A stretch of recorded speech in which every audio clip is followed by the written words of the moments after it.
VD. സതീശന്റെ സത്യപ്രതിജ്ഞ കഴിഞ്ഞ് മൂന്നാം നാൾ മന്ത്രിമാരുടെ വകുപ്പ് വിഭജനം പൂർത്തിയായി.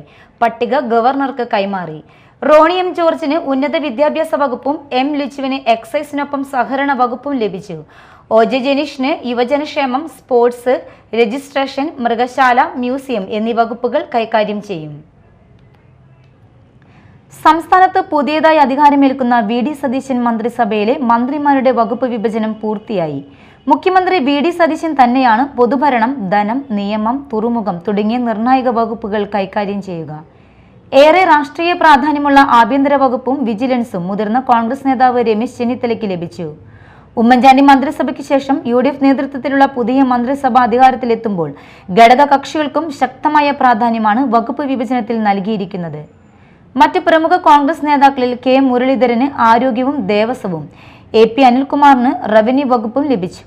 യുവനേതാക്കളായ PC വിഷ്ണുനാഥന് ടൂറിസം, സാംസ്കാരിക വകുപ്പുകളും, റോജി M. ജോണിന് ഉന്നത വിദ്യാഭ്യാസവും, M. ലിജുവിന് എക്സൈസ്, സഹകരണ വകുപ്പുകളുമാണ് നൽകിയിരിക്കുന്നത്.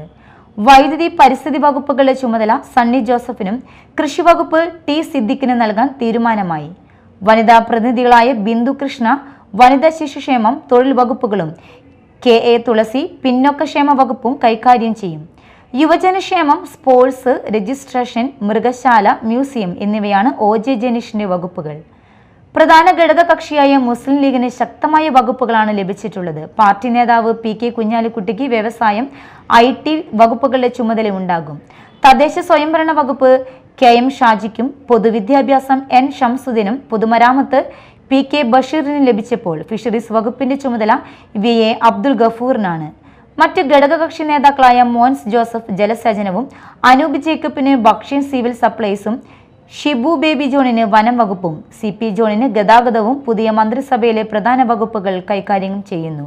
വരും ദിവസങ്ങളിൽ പുതിയ മന്ത്രിമാരുടെ സത്യപ്രതിജ്ഞ ചടങ്ങുകൾ നടക്കും. News desk, media time.